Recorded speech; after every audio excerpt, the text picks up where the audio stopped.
guess, digested Sunday's game and kind of, you mentioned some things that kind of stood out to you on Sunday. Anything else kind of top of mind?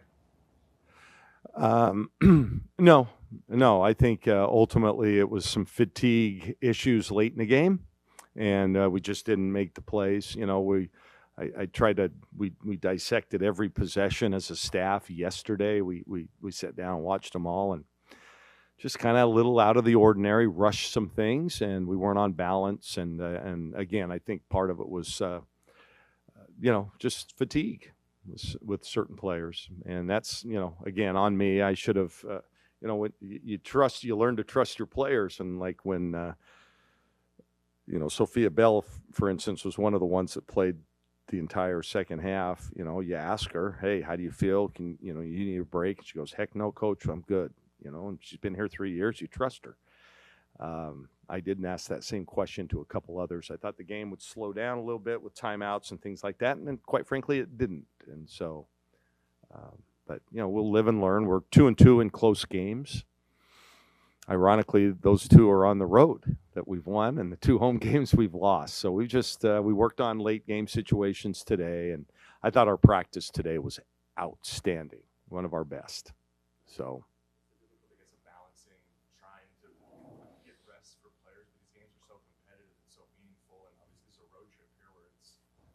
In 3 or 4 days. What's the difficulty of that?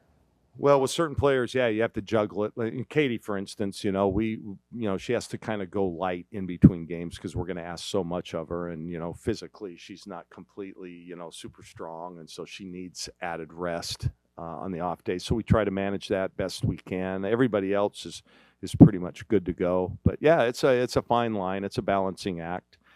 Typically, when you have 2 days in between games, a third is usually a day off. So after you play, you take a day off, and then you've got 2 days to prep for the next team. The first of those 2 days, we go pretty hard. That's when we do a lot of our 5-on-5 and get after it. We utilize the men, the boys, practice guys a lot. And then the day before the game is pretty much all prep. 2 days before, you kind of look what concepts. Like with Iowa, they're great inside. Their high-low game is among the best in the country. So we kind of work on that, even though we're not running their set plays. And then, obviously, the day before is a prep day. And those days, we typically go light. So I apologize for the long answer, but that's kind of that's the rhythm of it.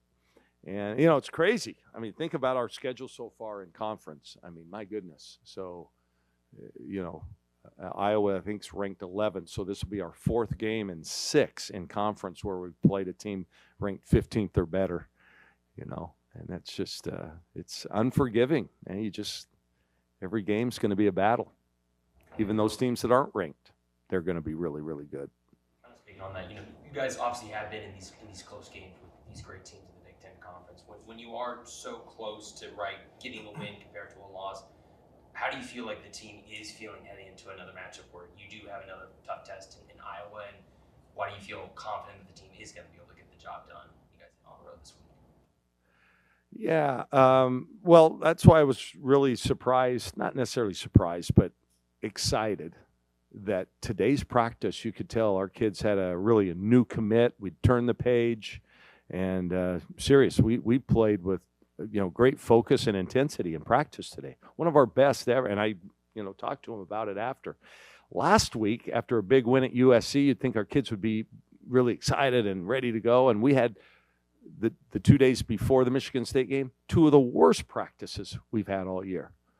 It's weird, you just don't know. It's like that Forrest Gump, right? It's, the daily grind of basketball season is like a box of chocolates. You just don't know what you're going to get when you have a young team, and we're a young team. Difference with last year, we had all those senior guards, and they were professional. They came to work every day, and we were great in close games, with that team. It's just every team has a personality of its own.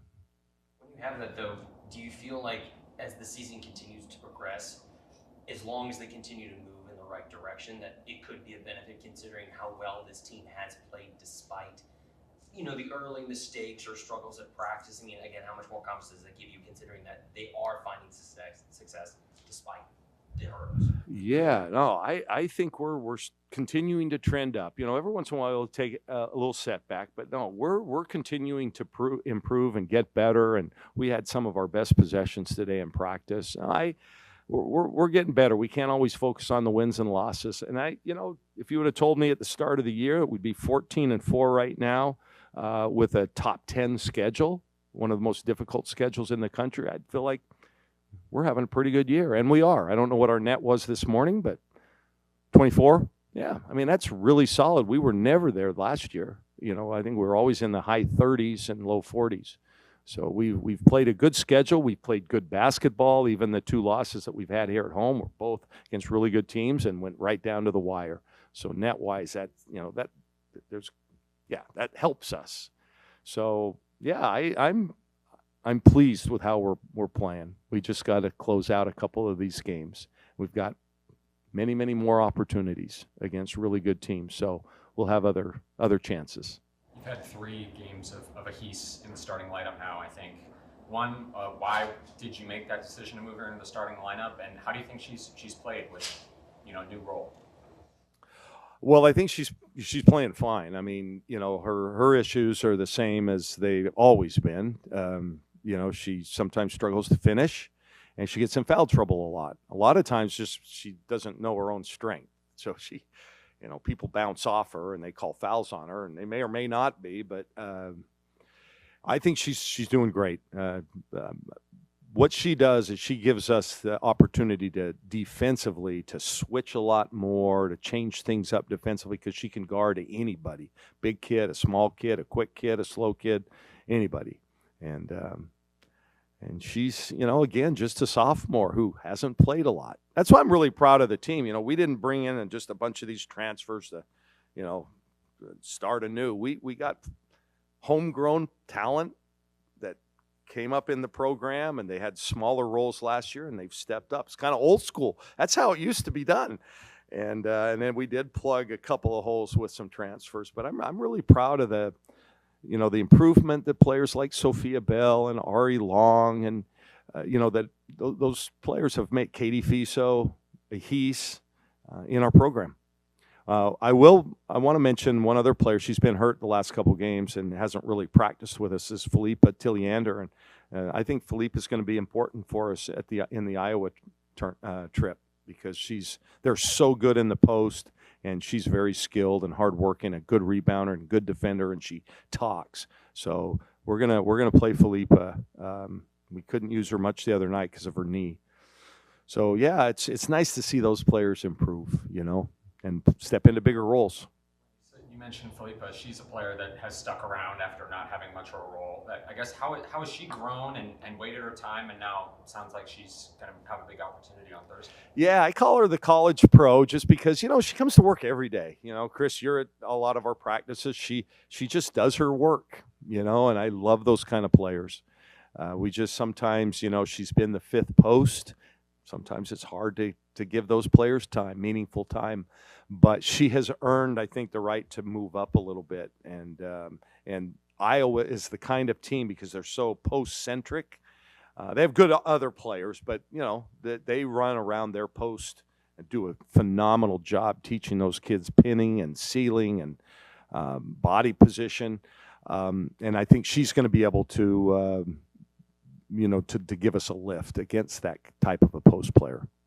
I wanted to ask you about Katie and kind of the turnovers, and what's the key in kind of correcting some of that on the fly? Yeah, well, and I think it comes from a good place. She's trying to do a lot, and sometimes just gets sped up a little bit too much.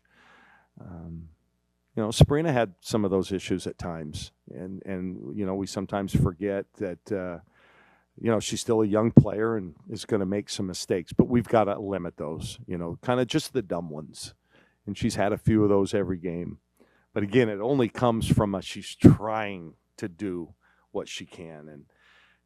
And you'd rather have her that way and say, hey, we've got to clean this up, than you've got to do more. Don't be afraid to take the big shot. Don't be afraid to make that play. She's a work in progress. Work in progress.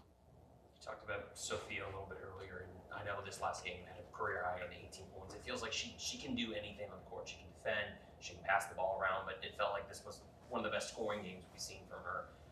What does it mean to kind of see that finally like flourish, especially in a moment like that against Michigan State? How much are you looking for maybe to take more of that offensive roles moving forward? Well, it just makes us that much better. We've really challenged Sophia into being more than just a 3-and-D player, which she is. She's our best on-ball defender, great help defender, but is pretty limited in her offensive game, and she's been working, and we're encouraging her to get to the basket more and make plays for others, and she's doing it, even though I think we're all 18 points off threes the other night. Yeah, but she's not just sitting in the corner waiting. She's actually getting more involved, and I think that will help her three-point game as well.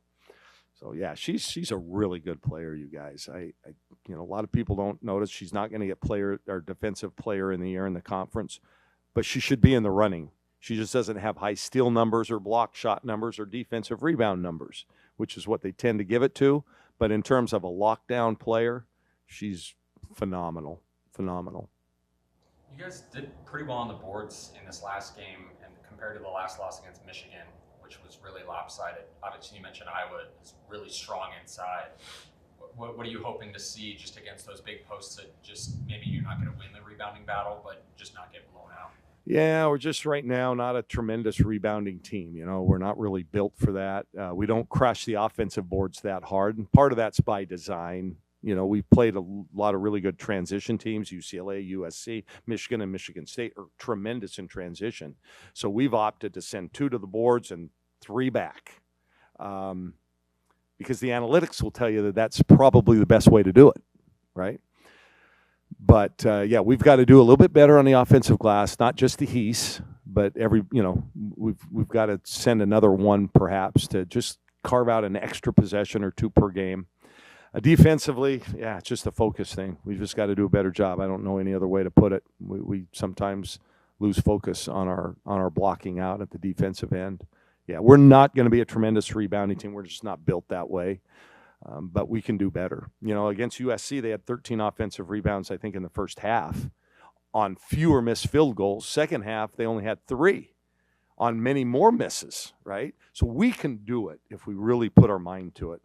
And, it's just something we got to focus on each and every day. We don't do a lot of rebounding drills because I'm a coach, and I think most coaches kind of feel the way I do. Maybe not Tom Izzo. I know they get in pads, and that's how they rebound. But, most people just feel like rebounding is one of those things you're just gifted with. and drills don't necessarily help. I fall somewhere in the middle there.